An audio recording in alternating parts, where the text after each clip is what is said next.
पर करुणा का स्वरूप जैसा इन संतों में व्यक्त होता है वो अति दुर्लभ है।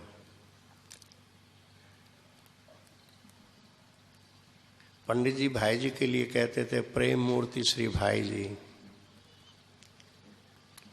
बाबा के लिए कहते हैं कि उनके लिए तो मेरे पास कोई शब्द ही नहीं है। मन समेत जहाँ जायन बाणी, बाबा की रहनी करनी कथनी सब अलौकिक हैं, ऐसा पंडित जी कहते। बाबा की पारमार्थिक स्थिति क्या थी बाबा जाने, बाबूजी जाने, महाराज जी जाने, पर बाबा से श्री कृष्ण ने आग्रह पूर्वक कहा कि आप कुछ वर्णन करें। तो बाबा ने कहा कि अब तक भक्त कवियों ने जो कुछ वर्णन किया है वही पुनः वर्णन करवाना है तो पृष्ठ पेषणी होगा, व्यर्थ का श्रम क्यों करवाते हैं। कुछ नवीन लिखवा में वर्णन करा में तो प्रयास किया जाए। बोला आप करिए, वो आपकी भावना के अनुरूप ही होगा। महान प्रेरणा का परिणाम महान होता है। आज श्री रामचरितमानस घर घर में पाठ होता है तो वो भगवान शिव की प्रेरणा का ही परिणाम है। गोस्वामी जी से कहा कि मेरे आशीर्वाद से आपकी ये रचना सामवेद के समान फलीभूत होगी। ऐसे ही देवर्षि नारद जी की प्रेरणा का ही परिणाम है श्रीमद् भागवत महापुराण, जिसकी इतनी महिमा है, पुराणों का तिलक बना हुआ है।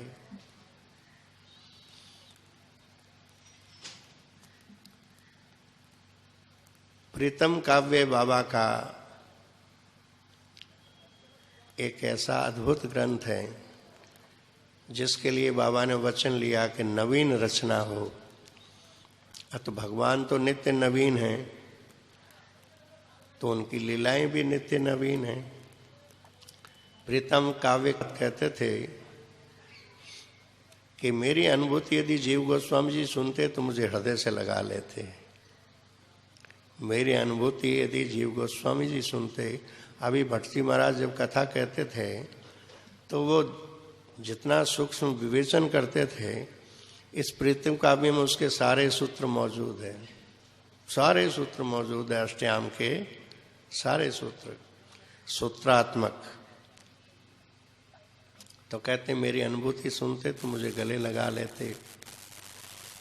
ऐसा अद्भुतम ग्रंथ जिसका बाबा के चरणों में बैठ करके हम लोग पाठ कर लेते हैं, गायन कर लेते हैं, और यथासाध्य इस पर श्री कृष्ण प्रेम जी ने, बंका भैया ने आदि ने जो अपने शब्दार्थ किया है उसका भी पाठ कर लेते हैं। फिर भी इसका मर्म तो अति गूढ़ है।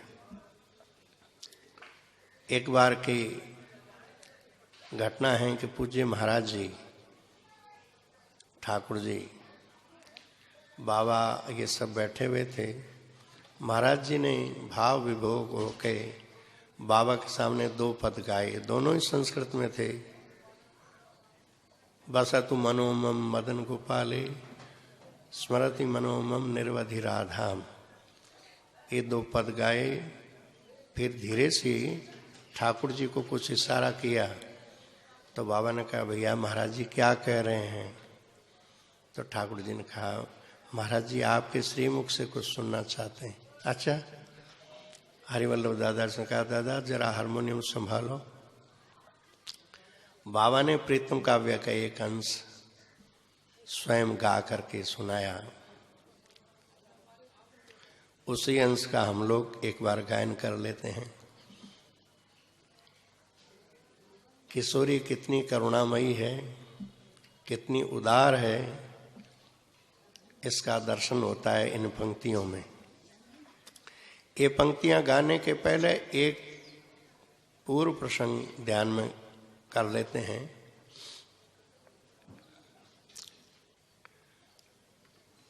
संध्या की बेला है, सूर्यास्त अभी अभी हुआ है। ये दोनों युगल यमुना तट की लहरों का दर्शन कर रहे हैं। सूर्यास्त होते ही श्री कृष्ण कहते हैं, प्रियतमे अब यहाँ से शीघ्र चलना चाहिए, अंधेरी रात है, सामने का वन भी गहन है और रास्ता भी टेढ़ा मेढ़ा है, अतएव शीघ्र चलना चाहिए। बाला कहती है, अंधेरी रात कहाँ है, अभी चंद्रदेव आने ही वाला है। ये कृष्ण पक्ष थोड़ा ही है, अभी चंद्रोदय होने ही वाला है। अच्छा, चंद्रमा आवे चाहे न आवे, आपका श्रीमुख ही हमारे को प्रकाश देता रहेगा। आप अपनी भुजा मेरे स्कंद पे रख करके मीठी मीठी बातें कहते हुए चलना, वृंदा देवी रास्ते की व्यवस्था कर देगी और हम सीधे अपने निकुंज मंदिर में पहुंच जाएंगे। बाला की ये बात सुनकर के श्री कृष्ण ऐसे बोले मानो कोई उनको भय हो। नहीं नहीं, मेरे प्राणों की रानी, इस वन में एक भयंकर सर्प रहता है और इतना मायावी है, छिप के रहता है, जाने जमीन में रहता है कि आकाश में रहता है कि पूर्व कि पश्चिम कि दक्षिण के उत्तर, पता नहीं वो, पर बड़ा मायावी है। उसकी छाया भी पड़ जाए तो ऐसी बेहोशी आती है कि कारणों हकीम उपचार करके थक जाए, होश नहीं आएगा। अतः क्यों व्यर्थ में झगड़ा लें, उसके आने के पहले ही। और यही समय उसके पानी पीने आता है जमुना जी में, तो अभी यहां से चले चले।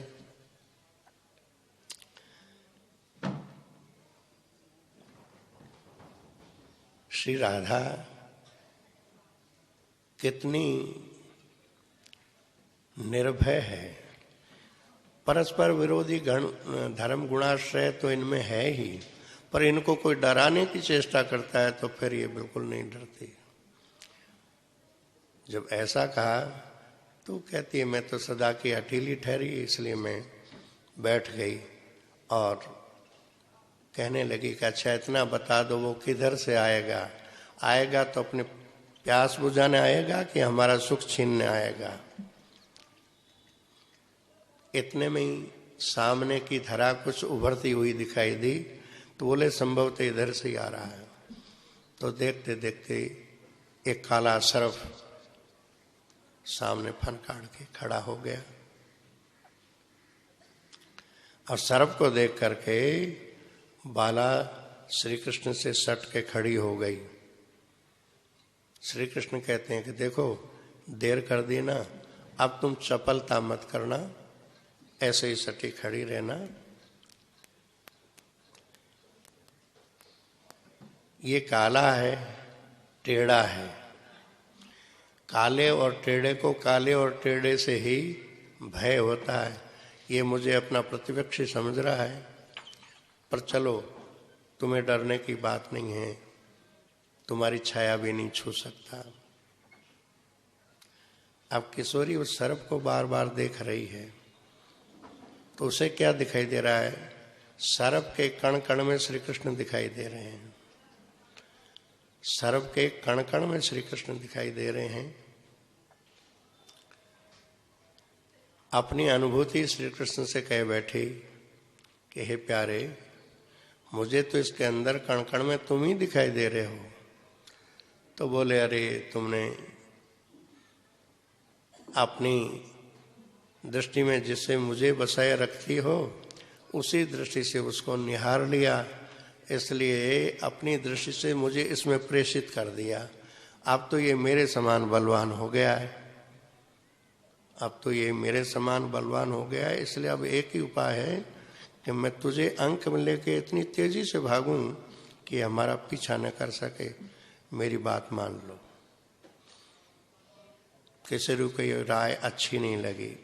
उसने लगा कहीं दुर्देव से सर्प की गति तेज रही और ये मेरे को लेके भागेंगे, इसने पीठ से कहीं क्षत कर दिया तो ये तो मुझे बताएंगे नहीं। अतः इस बात को स्वीकार नहीं किया। सर्प को बार बार देखने लगी और सोचने लगी कि ये कहते हैं कि मैंने इस पे दृष्टि डाली इसलिए मेरे जैसा बलवान हो गया, तो बल तो मेरे ही द्वारा इनको मिला है। यदि कहीं मैं ही इस पर झपट पड़ूं तो ये मेरा क्या कर लेगा, ऐसा मन में सोच रही है। तब तक सर्प ने एक फुसकार मारी जोर से और डर गई। तो बोले, मैंने कहा था ना, तुमने देर कर दी, अब तो इससे भिड़ना ही पड़ेगा। ऐसा कहकर के श्री कृष्ण अपने पीताम्बर की फेंट कसने लगे। इधर बाला सोचने लगी, 7 हाथ की दूरी पर सर्प है। मन ही मन विचार करती है कि मैं ही इस पर झपट पड़ूं, पर यदि मैं अपना निर्णय बता दूंगी तो ये मुझे रोक लेंगे। अतः चपला का सा वेग लेकर के सर्प के सामने उछल के पहुंची कि ले, सचमुच में यदि तू सर्प है तो काट, और नहीं तो ये तेरा भ्रमजाल है। तो एक क्षण आंख मुंदी, दूसरे ही क्षण उसको अनुभूति हुई किसी ने अपनी कोमल बाहुओं में मुझे भर लिया है। आंख खोल के देखी तो वहां सर्प नहीं था। श्री कृष्ण नेत्रों से प्रेमाश्रु बहाते हुए उसके बालों को स्निग्ध कर रहे थे।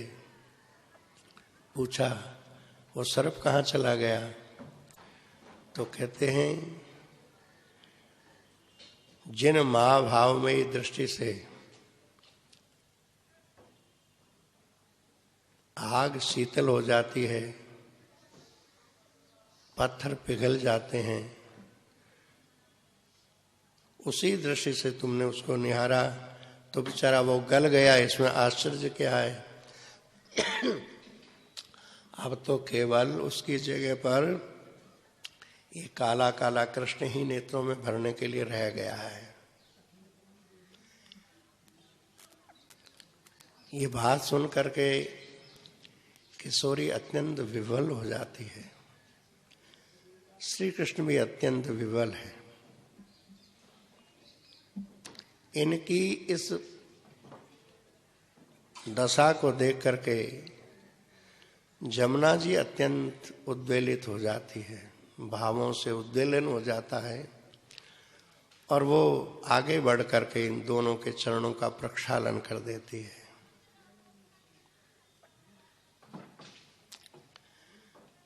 लहराई चरण प्रक्षालित करके चली गई, पर लहर के साथ में रजकण भी आए। वे रजकण चरणों में चिपके रह गए। अब बोले कि चलें। चलने का विचार करते ही वे रजकण श्री जी से प्रार्थना करते हैं, युगल से प्रार्थना करते हैं, क्या आप हमें यहीं छोड़ के चले जाएंगे?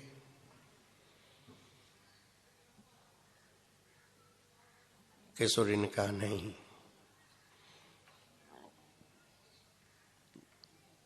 जो एक बार मेरे चरणों से जुड़ गई उसको मैं किसी भी हालत में छोड़ूंगी नहीं।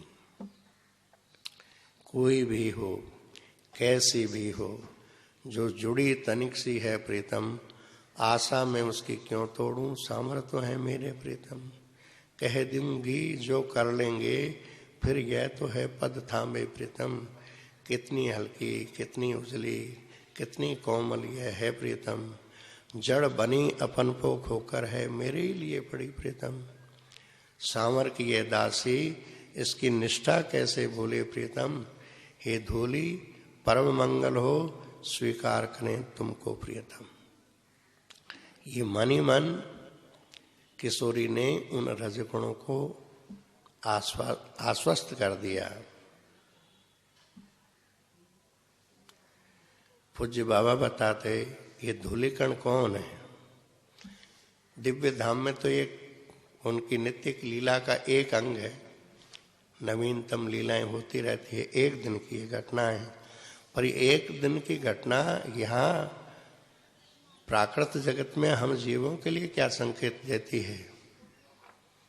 हम जीव जगत के यही लिए संकेत करती है कि इन रजकणों की तरह कोई भी श्री किशोरी का चरणाश्रय प्राप्त कर ले तो किशोरी उसका परित्याग नहीं करती और ठाकुर जी से उसकी विशेष सिफारिश करती है।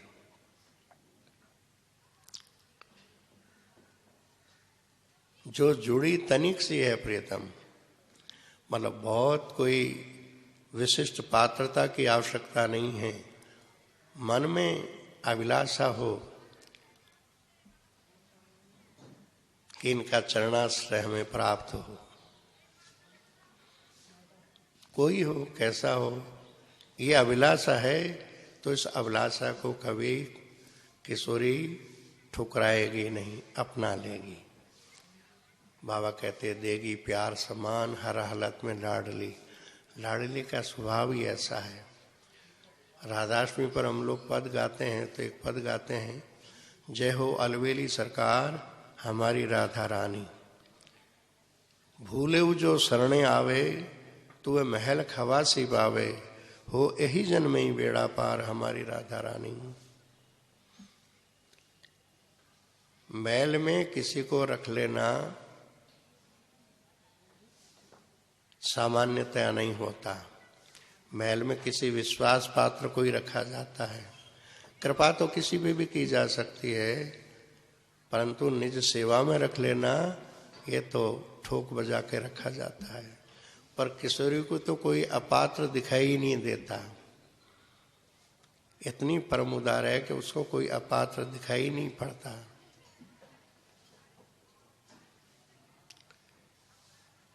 मन ही मन निश्चय कर लिया और फिर इतनी अधिक विवल हो गई कि बात तो कुछ कहना चाह रही है श्री कृष्ण से, पर आंखें डबडबा आई, इसलिए आकाश के चंद्र की ओर देख के बात कर रही है। हे श्याम चंद्र इन किरणों का स्वागत करती हूँ कहती प्रियतम।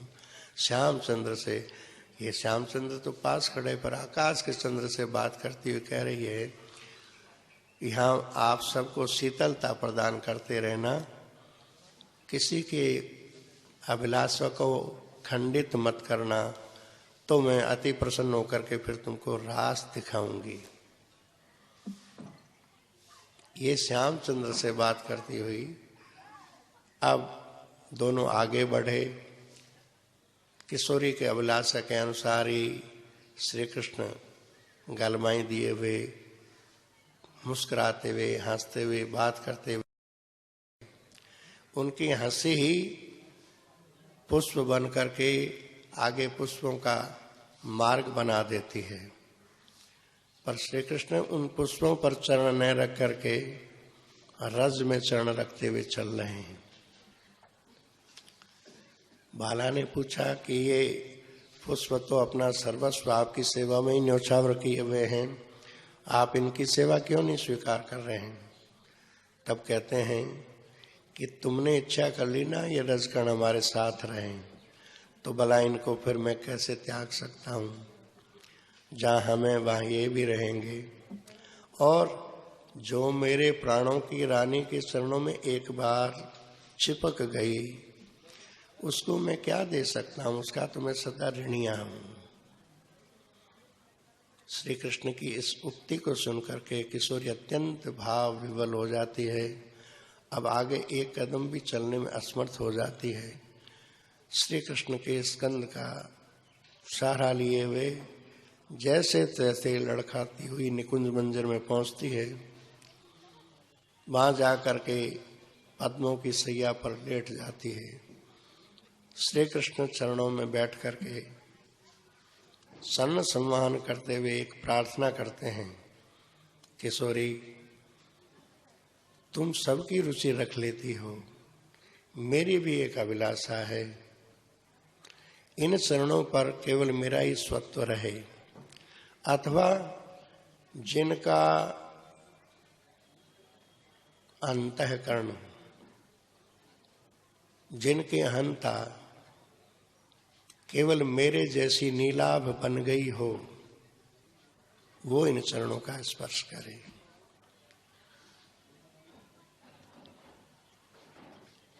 बाला इस घटना को सुना रही है भ्रमर को, उद्धव जी को, कहती है कि हे भ्रमर, जिन्होंने इस प्रकार से मेरे से वचन लिए वे चरण तुमको कैसे छूने दूं, कैसे छूने दूं। अपनी विवस्था का दर्शन कराती है, उलाहना नहीं देती। कल्प कल्प में ठाकुर जी की लीलाएं होती है, एक से एक मधुरतम लीलाएं होती है। बाबा की भावभूमि में श्री किशोरी का जो स्वरूप है वो उल्हाना प्रधान नहीं है, वो प्रेम की विवस्था बताता हुआ कह रहा है कैसे छूने दूं।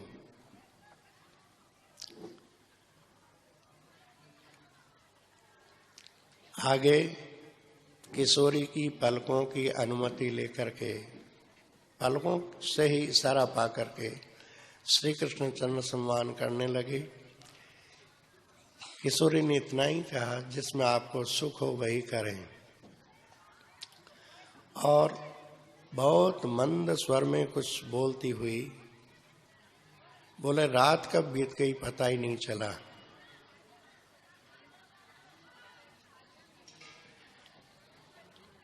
ये सारी वार्ताएं भ्रमर सुन रहे हैं और उनकी आंखों से आंसू भी बह रहे हैं। ध्यान गया तो कहने लगी कि अरे तुम तो आंसू बहा रहे हो और मैं तुम्हें कथा सुनाने लग गई। कहो कहो भ्रमर, तुम्हें क्या पीड़ा है, बोलो, मैं सब कुछ हरण कर लूंगी। मैं सांवर की दासी कभी मिथ्या नहीं बोलती हूँ। भ्रमर कुछ नहीं बोलता है।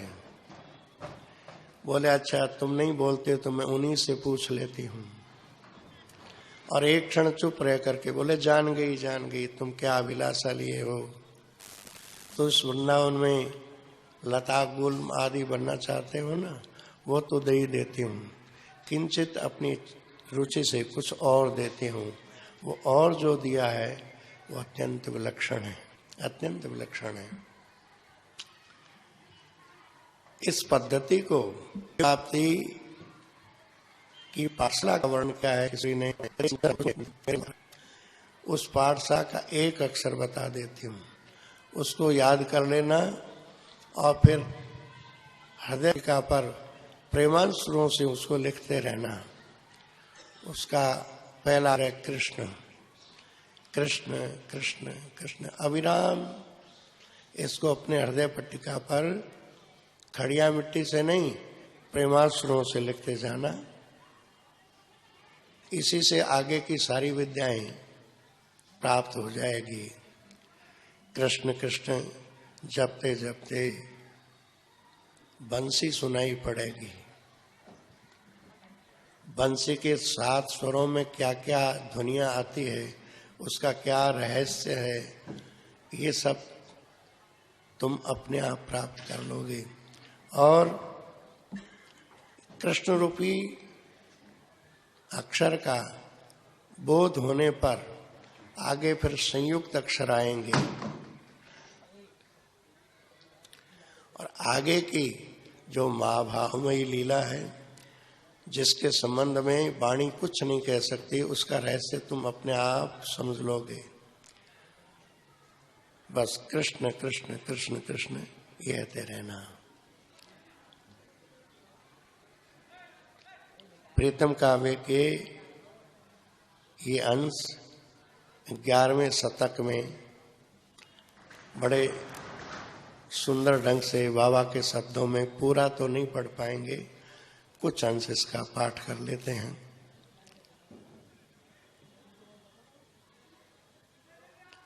महाराज जी के सामने बाबा ने यही सुनाया,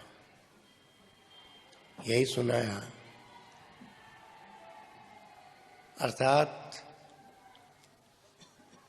अपने स्वभाव का परिचय दिया। महाभाव निमग्न बाबा।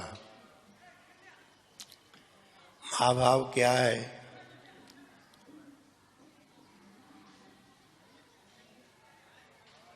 हम नहीं जानते हैं। हाँ, उनको देखा है, उनके स्वभाव का यत्किंचित दर्शन किया है, वो अपने आप में इतना महान था कि मुर्दे में भी प्राण फूंक देता था। निराशा के लिए किसी के लिए कोई स्थान ही नहीं था,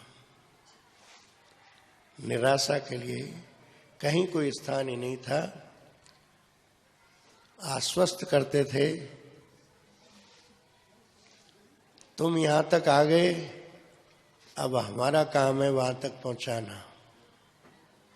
तुम यहां तक आ गए, अब हमारा काम है वहां तक पहुंचाना।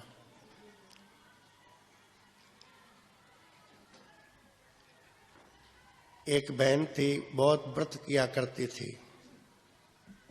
उससे कहा, बिटिया, पर करुणा का स्वरूप जैसा इन संतों में व्यक्त होता है वो अति दुर्लभ है।